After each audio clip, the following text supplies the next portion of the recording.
فاعوذ باللہ من الشیطان الرجیم بسم اللہ الرحمن الرحیم قال اللہ تعالی فی الکتاب الحکیم وَأَوْحَى رَبُّكَ إِلَى النَّحْلِ أَنِ اتَّخِذِي مِنَ الْجِبَالِ بُيُوتًا وَمِنَ الشَّجَرِ وَمِمَّا يَعْرِشُونَ۔ سامعین گرامی،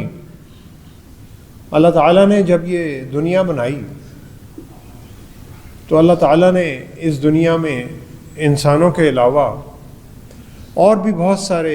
جانداروں کو تخلیق کیا۔ اللہ تعالیٰ نے پودے بنائے، اللہ تعالیٰ نے درخت بنائے، اللہ تعالیٰ نے نباتات بنائے، اور پھر اللہ تعالیٰ نے حیوانات کی ایک بہت بڑی دنیا بنائی جس میں چوپائے بھی ہیں، جس میں پرندے بھی ہیں، جس میں رینگنے والے کیڑے بھی ہیں، جس میں پانی میں رہنے والی مخلوق بھی ہے۔ اور پھر اللہ تعالیٰ نے قرآن مجید میں ان ساری تخلیقات کا ذکر کر کے مسلمانوں کو سوچنے کی، سمجھنے کی، غور اور فکر کرنے کی دعوت دی۔ مسلمان کا کام اللہ تعالیٰ کی تخلیقات پر ایک مختلف زاویے سے سوچنا ہے اور دیکھنا ہے کہ وہ اللہ کی وہ تخلیق ہے جن کو ہم ہر وقت دیکھتے ہیں اور دیکھ کر گزر جاتے ہیں۔ وہ اللہ کی تخلیق جو ہیں، ان کی تخلیق میں اللہ تعالیٰ نے کون کون سی خصوصیات ڈالی ہیں اور ہمارے لیے ان میں کیا کیا سبق ہے۔ تو اللہ نے کہا کہ افلا تفکرون، افلا یتدبرون القرآن، تم اس قرآن مجید پر تدبر کرو، اس کے ایک ایک آیت پر، اس کے ایک ایک لفظ پر غور و فکر کرو اور اس کی گہرائیوں میں جاؤ۔ افلا یعقلون، اللہ نے تمہیں عقل دی ہے، اس عقل کو استعمال کرو۔ قرآن مجید میں اللہ تعالیٰ نے کئی حیوانات کا اور جانوروں کا بہت تفصیل سے ذکر کیا، بڑی خوبصورتی سے ذکر کیا۔ قرآن مجید کی 5 صورتیں جو ہیں وہ اللہ تعالیٰ نے جانوروں کے نام سے منسوب کی ہوئی ہیں۔ قرآن مجید کی دوسری صورت، جو سب سے لمبی صورت کا نام ہم سب کو پتہ، اکثر پڑھتے ہیں اس صورت کو، سورہ بقرہ، اور بقرہ کا مطلب ہے گائے۔ اللہ تعالیٰ نے اس صورت کو گائے کے نام سے منسوب کیا۔ اللہ تعالیٰ نے ایک اور صورت کو جو سورہ نحل کہلاتی ہے، شہد کی مکھی کے نام سے منسوب کیا۔ اللہ تعالیٰ نے ایک اور خوبصورت صورت جس کو سورہ العنکبوت کہا جاتا ہے، اسے بھی ایک چھوٹے سے جانور یعنی مکڑی کے نام سے اللہ تعالیٰ نے اسے منسوب کیا۔ اللہ تعالیٰ نے ایک اور صورت سورہ نمل کو بہت ہی ایک چھوٹا جانور جسے ہم چونٹی کہتے ہیں، جسے اکثر ہم نظر انداز ہی کر دیتے ہیں، تو اس کے نام سے اللہ تعالیٰ نے منسوب کیا۔ اللہ تعالیٰ نے ایک بہت بڑے جانور ہاتھی، فیل کے نام سے بھی ایک صورت کو منسوب کیا گیا۔ اللہ تعالیٰ نے قرآن مجید میں کئی اور جانوروں کا بھی ذکر کیا، کتوں کا ذکر کیا، اصحاب کہف کا کتے کا اللہ تعالیٰ نے ذکر کیا۔ اللہ تعالیٰ نے ہدہد کا ذکر کیا، حضرت سلیمان علیہ السلام کی جو قوم میں سے تھا۔ اللہ تعالیٰ نے مچھلی کا ذکر کیا، حوت کا، حضرت یونس علیہ السلام کے واقعے کے ساتھ اللہ تعالیٰ نے ذکر کیا۔ اللہ تعالیٰ نے قرآن مجید میں بھیڑیے کا بھی ذکر کیا، سورہ یوسف میں، کہ جب یوسف کے بھائیوں نے قصہ بنایا کہ بھیڑیے نے انہیں کھا لیا، ذئب، اللہ نے اس کا بھی ذکر کیا۔ اللہ نے گھوڑے کا ذکر کیا، خیل والرکاب والحمیر، اللہ تعالیٰ نے گدھے کا ذکر کیا، مکھی، مچھر، دمبا، یہ بہت سارے جانور اللہ تعالیٰ نے قرآن مجید میں ذکر کیے۔ سامعین گرامی، آپ کسی نوکری کے لیے تلاش میں یا کسی انٹرویو کے لیے جاتے ہیں اور انٹرویو میں آپ سے ایک سوال کیا جاتا ہے کہ اگر آپ ایک جانور ہوتے آپ کون سا جانور ہوتے؟ آپ کہیں گے یہ سوال بڑا عجیب سا سوال ہے،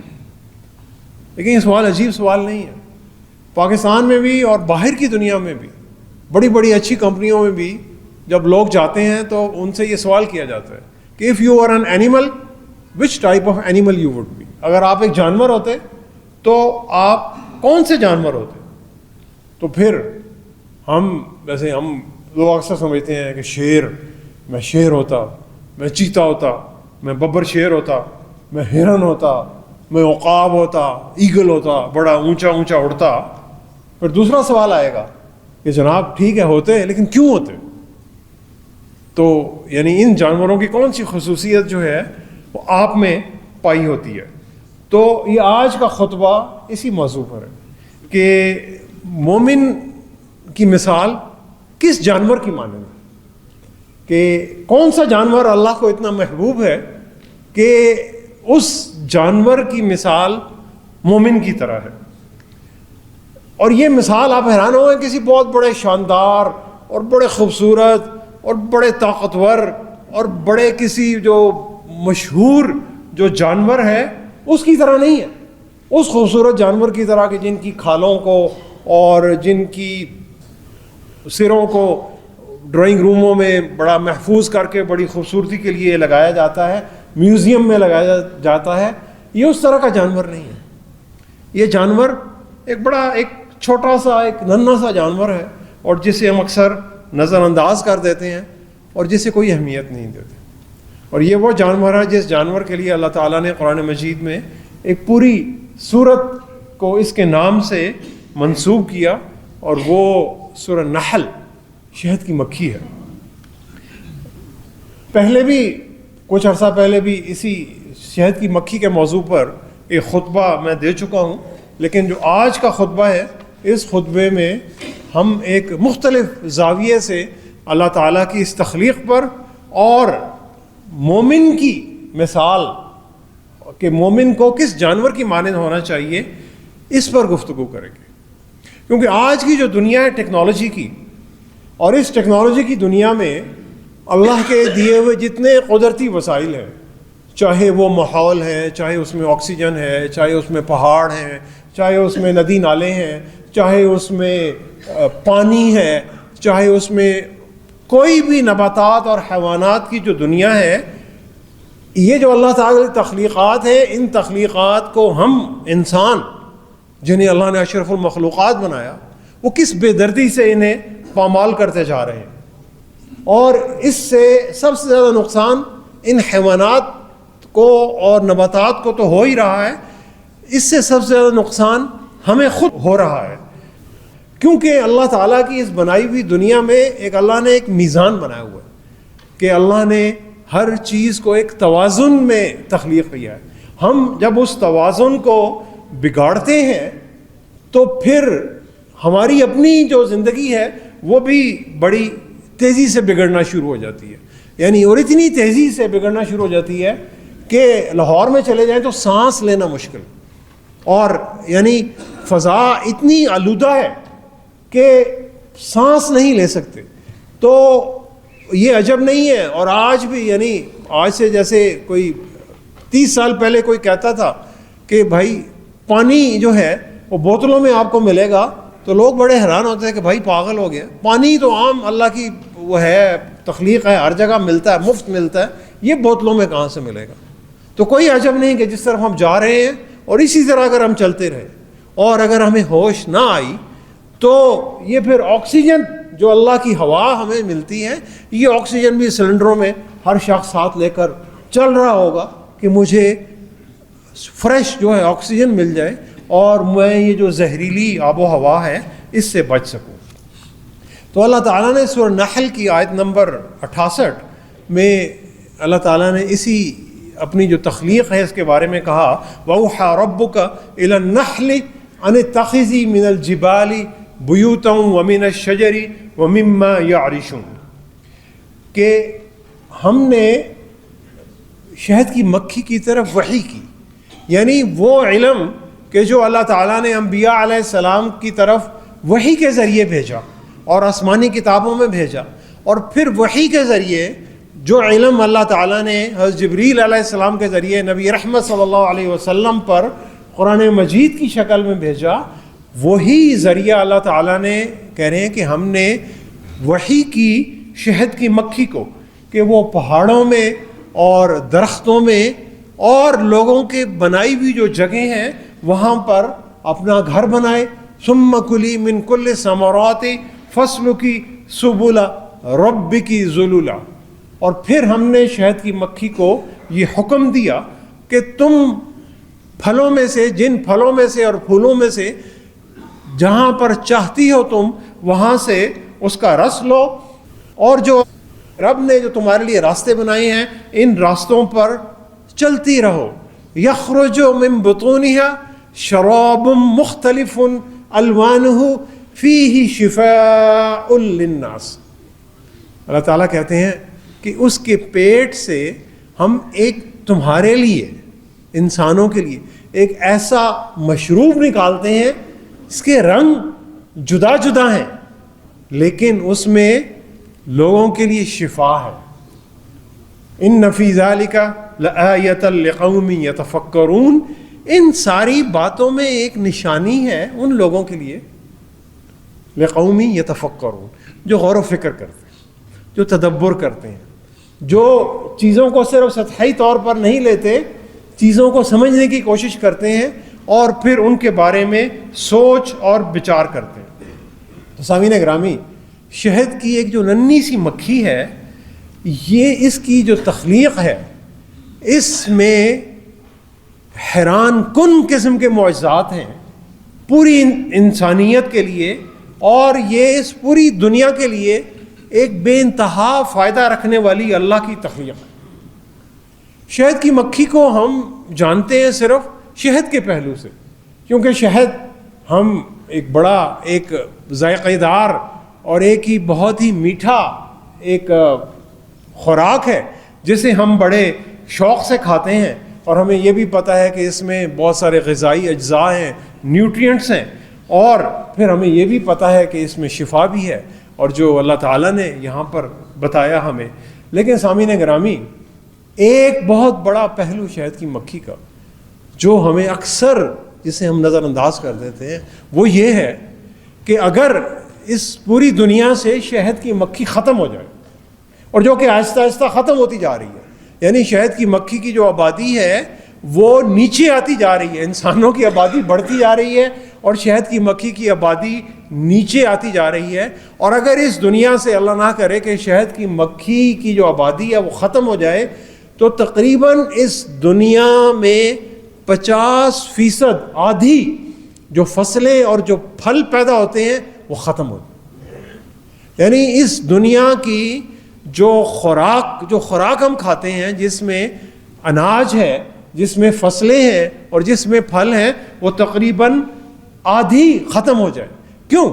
کہ جو شہد کی مکھی ہے یہ پھلوں کی اور جو فصلوں کی جو پولینیشن ہے ان کو پھیلانے میں ایک بہت اہم کردار ادا کرتی ہے، اور جو فصلیں جب پھیلتی ہیں پھولوں سے اور فصلوں سے تو اس میں ایک کراس پولینیشن ہوتی ہے، اسی طرح کہ جس طرح انسانی نسل نکاح کے اور شادی کے بغیر آگے نہیں بڑھ سکتی، تو اسی طرح جو پودوں کی اور جو نباتات کی جو فصل ہے وہ کراس پولینیشن جب تک نہیں ہوگی وہ آگے نہیں بڑھ سکتی۔ تو اگر شہد کی مکھی اپنا کام نہیں کرے گی تو پولینیشن ختم ہو جائے گی، اور یہ شہد کی مکھی یہ کام مفت میں کر رہی ہے، کیونکہ شہد کی مکھی جب کسی پھول پر رس چوسنے کے لیے بیٹھتی ہے اسے حاصل کرنے کے لیے، تو اس کی جو ننھی ننھی ٹانگیں ہیں اس ٹانگوں کے ساتھ وہ پولن جو ہے وہ چپک جاتا ہے، اور پھر جب وہ وہاں سے اڑتی ہے اور کسی دوسرے پھول پر جاتی ہے تو اس دوسرے پھول کو کراس پولینیٹ کرتی ہے، اور اس سے جو پھولوں کی اور پھلوں کی اور جو فصلوں کی نسل ہے وہ آگے بڑھتی ہے۔ تو سامعین گرامی، اگر آپ سے سوال ہو کہ اگر آپ ایک جانور ہوتے تو کون سا جانور ہوتے؟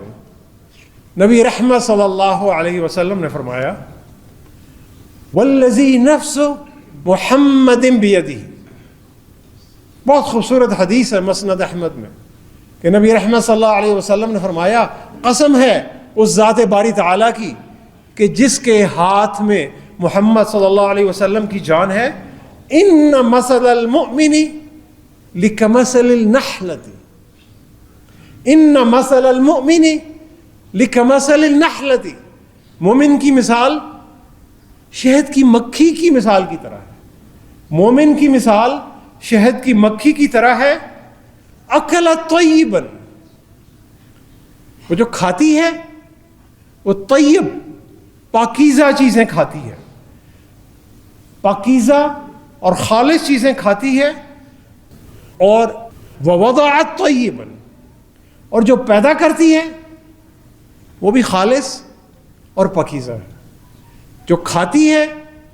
وہ بھی خالص اور پاکیزہ ہے، اور جو پیدا کرتی ہے وہ بھی خالص اور پاکیزہ ہے۔ ووقعت فلم تکسر ولم تفسد، اور وہ جہاں بیٹھتی ہے وہ اسے توڑتی نہیں ہے، جہاں بیٹھتی ہے اس چیز کو خراب نہیں کرتی، اور نہ ہی تفسد، نہ ہی اس میں کوئی فساد پیدا کرتی، یعنی جسے کرپشن بھی کہا جاتا ہے۔ فساد مینز کہ چیزوں کو تہو بالا کر دینا، پورے سسٹم کو خراب کر دینا۔ تو فساد کا، تفسد کا انگریزی میں اگر ترجمہ کرے تو کرپشن بنتا ہے، یعنی کرپشن کا مطلب ہے صرف رشوت نہیں، پورے معاشرے کا جو نظام ہے اسے نظام کو درہم برہم کر دینا۔ تو شہد کی مکھی، نبی رحمت صلی اللہ علیہ وسلم نے فرمایا مومن کی مثال شہد کی مکھی کی طرح ہے، کہ وہ جب کھاتا ہے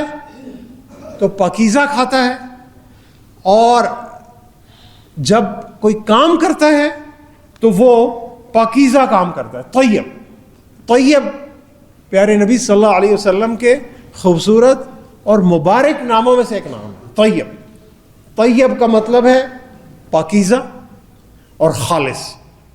اور یعنی وہ چیز جو مقدار میں بے شک کم ہو، کوانٹٹی میں، لیکن کوالٹی اس کی بہت اچھی ہو، خالص بھی ہو اور پیور بھی ہو اور پاکیزہ بھی ہو، حلال بھی ہو۔ تو مومن کی خصوصیات کیا ہے؟ مومن کی خصوصیت یہ ہے کہ وہ جتنی بھی ان پٹ لے رہا ہے، صرف منہ سے نہیں، ہم آنکھوں سے بھی دیکھتے ہیں، ہم کانوں سے بھی سنتے ہیں، ہم ہاتھوں سے محسوس بھی کرتے ہیں، یعنی جو باتیں ہم سنتے ہیں، جو چیزیں ہم آنکھوں سے دیکھتے ہیں، اور جن چیزوں سے ہماری سوچ بنتی ہے، چاہے وہ کوئی آڈیو ہے، چاہے وہ کوئی ویڈیو ہے، چاہے وہ ہوا ہے، چاہے وہ ماحول ہے، چاہے وہ پانی ہے، چاہے وہ کھانا ہے، تو مومن کی جو ساری چیزیں وہ لیتا ہے یہ وہ پاکیزہ لیتا ہے، اور جو دیتا ہے، جو اس کی آؤٹ پٹ ہے وہ بھی طیب ہے، وہ بھی پاکیزہ ہے، خالص ہے اور پاکیزہ ہے، اس کی باتیں بھی پاکیزہ ہیں، اور اس کی سوچ بھی پاکیزہ ہے، اور اس کے سارے عمل پاکیزہ ہیں، اس کی باتیں سچی ہیں، اس میں جھوٹ کی ملاوٹ نہیں ہے، اس کی نظر بھی پاکیزہ ہے۔ اور شہد کی مکھی کیا کرتی ہے؟ شہد کی مکھی کی جو ان پٹ ہے وہ بڑی کم ہے، اور جو وہ پیداوار دیتی ہے وہ بہت زیادہ ہے۔ مومن کی مثال بھی ایسے ہی ہے کہ کم وسائل سے زیادہ وسائل بناتا ہے، یعنی اس کا خرچ کم ہے اور آمدن زیادہ ہے،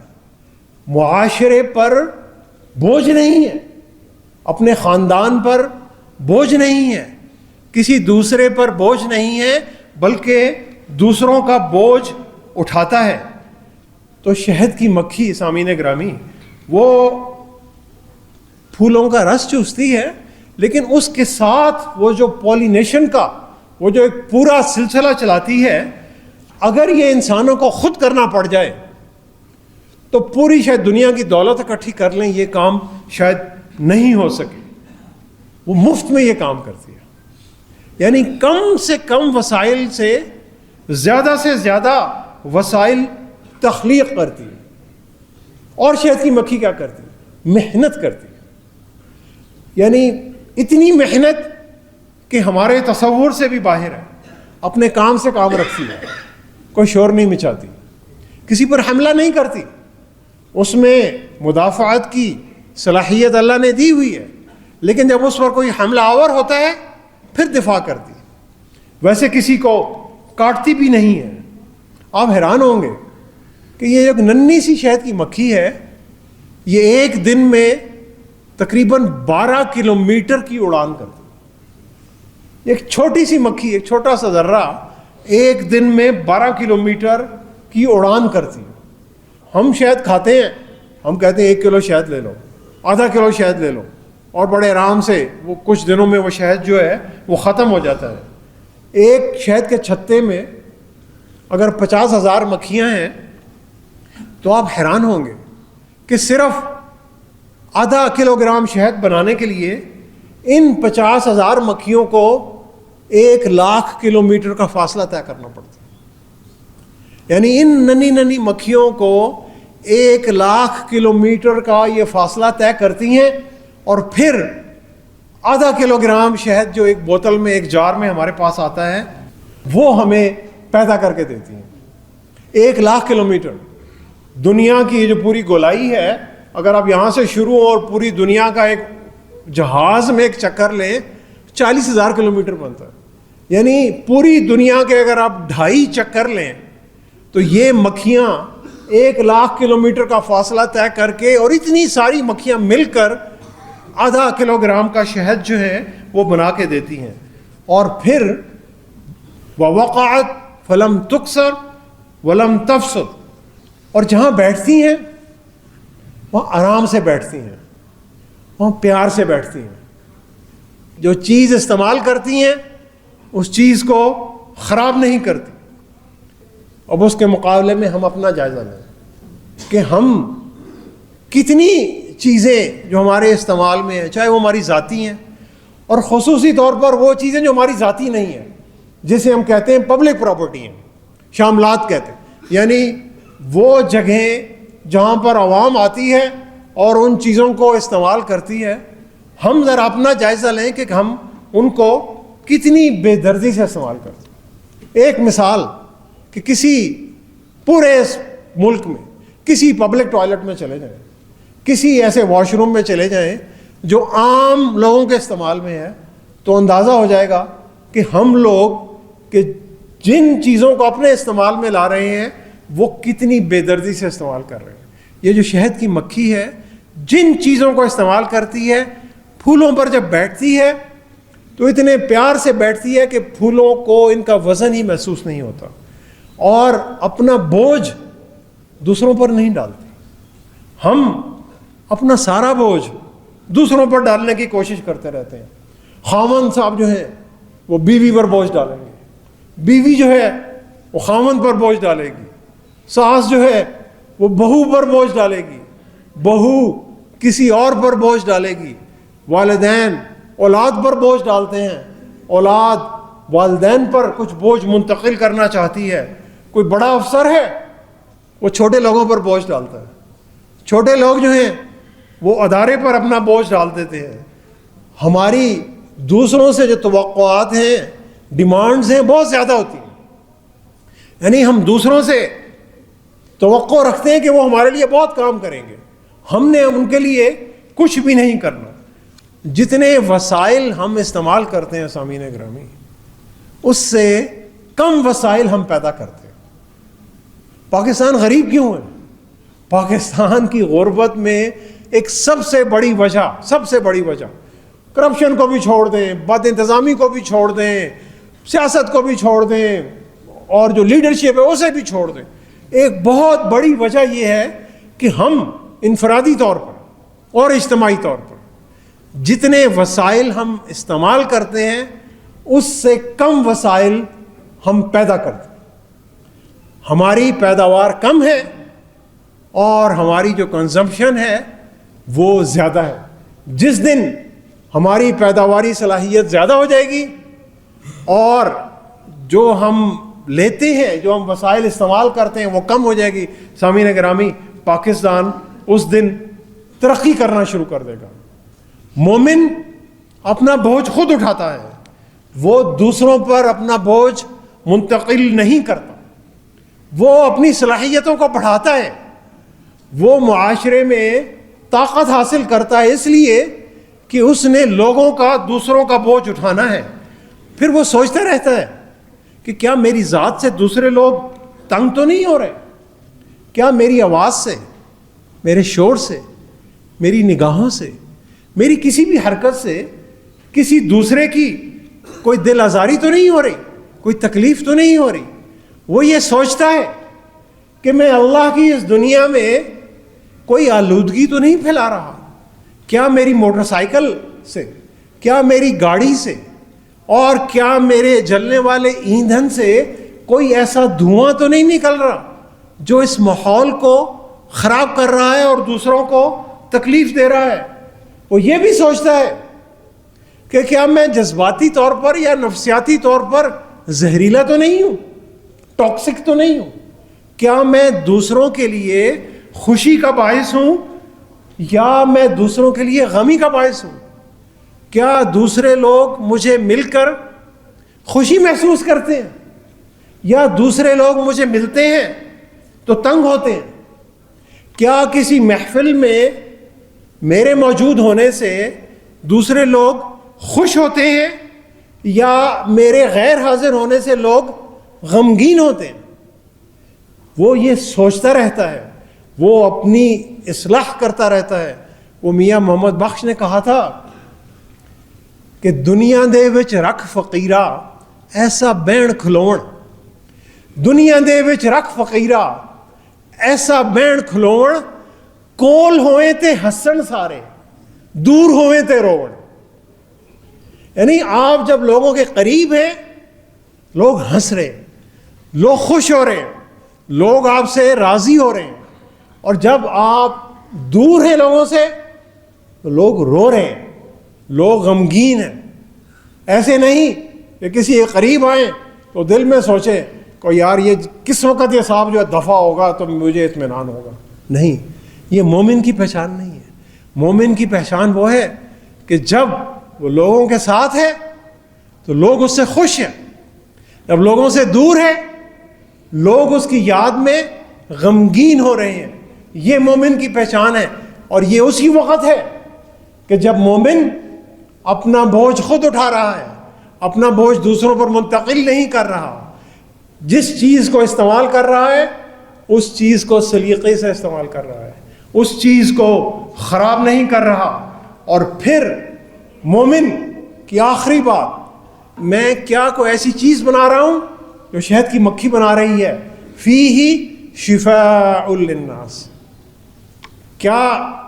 میرے معاشرے میں موجود ہونے سے لوگوں کو شفا مل رہی ہے؟ لوگوں کو ذہنی طور پر شفا مل رہی ہے، لوگوں کو جسمانی طور پر شفا مل رہی ہے، لوگوں کو علمی طور پر شفا مل رہی ہے، لوگوں کو روحانی طور پر شفا مل رہی ہے؟ کیا میں ان کے لیے کسی رحمت کا باعث بن رہا ہوں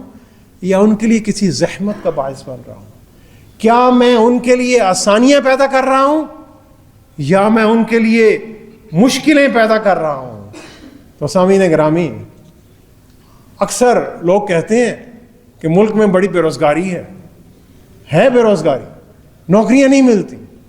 اور نوکری دینے والوں سے پوچھیں وہ کہیں گے کام کے بندے نہیں ملتے، بندے تو ملتے ہیں، کام کے بندے نہیں ملتے۔ تو سامعین گرامی، اگر اگلی دفعہ کسی جاب کے لیے جانا ہو، انٹرویو کے لیے جانا ہو، کسی بھی نوکری کے لیے، اور اگر انٹرویو لینے والا آپ سے پوچھے کہ اگر آپ کوئی جانور ہوتے تو آپ کون سا جانور ہوتے، تو فوراً پیارے نبی صلی اللہ علیہ وسلم کا فرمان آپ کے ذہن میں آئے کہ مومن کی مثال شہد کی مکھی کی طرح ہے۔ تو آپ کہیں کہ جناب میں شہد کی مکھی ہوتا، اور پھر انٹرویو لینے والا پوچھے کہ جناب کیوں شہد کی مکھی ہوتے، تو آپ بتائیں کہ جناب میں پیار سے، میں محبت سے، میں محنت سے، میں لگن سے، میں ایمانداری سے اپنا کام کرتا ہوں جناب، میں دوسروں کے لیے تکلیف کا باعث نہیں بنتا، میں دوسروں کے لیے آرام کا باعث بنتا ہوں۔ جتنے وسائل خرچ کروں گا اس سے کہیں زیادہ وسائل پروڈیوس کروں گا، پیدا کروں گا، جتنی اجرت ملے گی اس سے زیادہ کام کروں گا۔ تو سامعین گرامی، چاہے دنیا کا کوئی بھی امپلائر ہو، وہ کسی بھی جاب کے دروازے آپ پر بند نہیں کرے۔ یہ مومن کی مثال ہے، اور یہ مومن کی مثال اس شہد کی مکھی کی طرح ہے۔ تو سامعین گرامی، دعا کریں کہ اللہ تعالی ہمیں اپنی پوری محنت، پوری لگن، پوری دیانتداری اور پورے ہنر کے ساتھ رزق حلال اور رزق طیب کمانے کی توفیق عطا فرمائے۔ اللہ تعالی ہمیں اپنے سارے ماحول کو پاکیزہ اور صاف ستھرا رکھنے کی توفیق عطا فرمائے، اور اللہ تعالی ہمیں دوسروں کے لیے شفا اور فائدہ مند بننے کی توفیق عطا فرمائے۔ صدق اللہ العلی العظیم ونفعنی وإیاکم بآیاتہ والذکر الحکیم، انہ تعالی جواد کریم ملک بر اور رؤوف الرحیم۔